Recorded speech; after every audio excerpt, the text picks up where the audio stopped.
Hey everyone, welcome to another $1,000 strap search. I've got my $1,000 in singles here. I'm about to show you what I found. But before I do, let's talk about this week's tip. One of the questions I get a lot is, what kind of holders do I use and where do I get them? Now, there is a lot of controversy over this, and I just decided to sidestep all that controversy. The holders that I use, these are the ones that I use. BCW Deluxe Currency Regular Bill Holders. Okay. Now, these, as you can see, say semi-rigid PVC on there, which means my holders contain PVC. And some of you are going to say that that is a bad plan. I'm not necessarily going to agree or disagree with that, because nobody has ever come up to me with a note saying, look, here's PVC damage on this particular note. I've not seen it. I'm not saying that it can't happen. I'm just saying no one has ever come up to me and said, see this bill right here? That spot right there is from PVC damage. Like I said, if it's a thing, great. Now, the thing is where does this come from? This comes from coin collecting, of course. And if you put a coin in a PVC holder and leave it out in the sun, or leave it in your car where it's exposed to heat and direct sunlight, yeah, there's going to be all kinds of damage. But if you leave a coin outside of a holder in sunlight, nothing's going to happen. If you leave paper in the sunlight, you're going to have all kinds of problems. So, just out of habit, I do not leave my currency in sunlight. Big tip for the week there. Don't leave your currency in sunlight. So if I don't leave my currency in sunlight, then putting it in a semi-rigid PVC holder shouldn't be a problem. Now, here's the addendum to that. Let's say PVC actually is bad for currency. Once again, nobody has ever showed me a video showing the damage from PVC. But let's say it is bad, okay? If I have a good note, I'm probably going to put it in one of these holders as a temporary, because if it's a good note, if it's a valuable note, I'm probably eventually going to send it off to get graded. Or I'm going to buy a better version and upgrade my note. Either way, the note is not going to be in a PVC holder and in my possession for a very long time.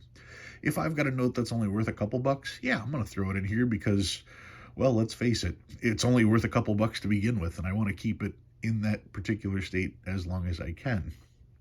But I'm not going to go out and spend a ton of money on non-PVC holders for a note that just isn't worth that much to begin with. So that's my thought on the whole PVC holder thing. And I buy these on eBay. You can find these on eBay without too much difficulty. But anyway, that's my thought. I get so many questions on that, and I understand what people are saying about PVC. I just have never seen it. So I'm still waiting for that video when somebody says, here is my note, and here is my note 5 years after a PVC holder, indirect sunlight in the backyard all this time. Yeah, well, it's probably going to be damaged anyway. Anyway, that's what I've got for you guys this week. Let's take a look at what I found. Let's get those out of the way. All right, starting with some trinaries. 1s, 3s, and 7s on this one. 3s, 6s, and 8s. That one's in rough shape. 1s, 2s, and 9s, also rough shape. 4s, 5s, and 9s. 4s, 6s, and 9s. This one's quads. Quad 5s right there in the center on an older note, 2006. Quad 8s.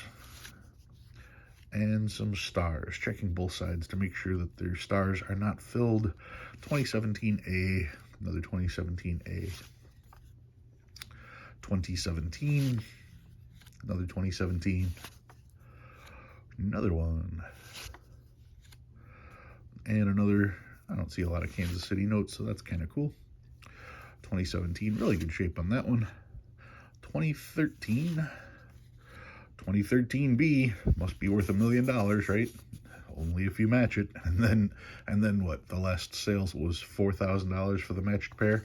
Yeah, not that I'd turn my nose up at $4,000, but it's nowhere near the $150,000 that they were initially claiming. Another 2013 B Star Note. 2013 here. Another 2013. And another. Quite a few stars this week. Older notes. Here's a 2001. Now, this is not an ink smear. That is also not a solvent smear. That is simply dirt, or the note itself got wet. Not a printing error, just dirt. It happens once notes leave the BEP. Yes, they're exposed to the elements. Anything can happen. Just dirt, not worth anything. 2001. 1995, checking to see if it's a web note. It is not, and it looks like there's part of a counter stamp on here as well. Yep, part of one of those round counter stamps. 1995 from Minneapolis. Another 1995. Still not a web note. 1981, and this one's pretty crisp, so that's hopefully that's an upgrader for me. 1981A, also in really nice shape. And then one that is not quite in the nicest of shape, 1977A. This one is really rough. And then the oldest note I found was this 1977A, in a little bit better shape compared to the previous one. Not in the greatest, but better than the last. And, of course, I've got something in a holder. What do I have here? I found another radar. 8684, 8684. So close to a super radar. If it was 8686, 8686, that would be a super repeater. Anyway, not the case. 8684, 8684. The 8s do alternate. So that was a cool find. A little bit rough on condition, but you can't really complain when you find notes like this. It's been a while since I was able to pull out one of my circulation finds and actually have it worth putting in a holder like that. So those were this week's finds. What did I bring out this week? Well, some of you are going to wonder why I've got a note that's this rough. Let me show you. This is a 50-cent fractional.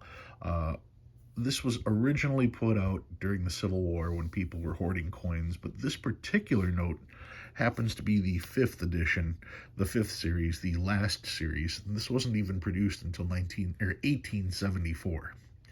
These were made from 1874 to 1876. And yeah, this one is it's in rough shape. It's even got a corner missing. Take a peek at the back of this one here. You can clearly see 50 cents.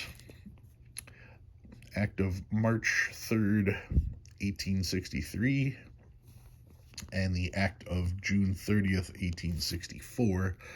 Those were the acts that allowed this to be real currency. See if I can get the back. This note is, let's see. Yeah, it's a pretty tough one to read. United States notes. Yeah, that one's a little tough because it is in a little rough shape. The bigger, well, that's also William H. Crawford, if you can kind of make him out through the mess on there. He was the Secretary of Treasury, I want to say, from like 1815 to 1825, somewhere around there. I'll have to double check that when I open up the book. But the bigger question is, why do I have this note? Because it seems to be pretty rough. Well, first and foremost, I came up with an idea for a top 10 list, and I didn't have this particular note, which would end up in that list. And a lot of times when I buy notes, I'll buy the first one I see just because it's really cheap and fills the hole, and I'll worry about upgrading it later. That's kind of how I do it. If you sit back and wait for that perfect note, you're going to be sitting back waiting for a long time. Because not only do you have to find a note in the proper condition, but for the proper price. So if I don't have a particular note, and when there's a need, like I said, there's a top 10 list coming up that I would like this to be a part of, I would much rather show you a note than a picture of the note. So yeah, in my collection, I'll start off buying something this rough, and hopefully I'll be able to find one in a little bit better shape for a similar price and just work my way up that way. So that's the importance of a note in this rough a condition and what it's doing in my collection. Let's take a look at the book. Here's the big book. And if I flip back here, you can see there's what the note's supposed to look like. Bust of William H. Crawford, Secretary of both War and the Treasury Departments, 1815 to 1825. Yeah, so I was right on that. There's the clear picture of the note. There is the back of the note right there. And if we look, there was only two versions. There was a red seal on the obverse, red seal white paper with silk fibers, and blue right end of the obverse. Mine is not that one. Mine is the first one. You can see these aren't worth a whole lot in circulated condition. They start at $25. If you get the choice on circulated or gem, you're talking $600. But that's just not the case with many of these notes. I would have a tough time spending hundreds of dollars on one of these. But to spend, well, in VG8 is $25. I probably got it for less than half of that. Some of you will say I got less than half the note for that, but that's okay because I wanted it to fill a hole. Anyway, that's what I've got for you guys this week. The 5th issue, 50-cent fractional currency, 1874 to 1876. If you learned anything new this week, go ahead and hit that like button. If you like what you see and you want to see more, please subscribe. Love reading all your comments. Guys, thank you very much for watching. I'll see you next time.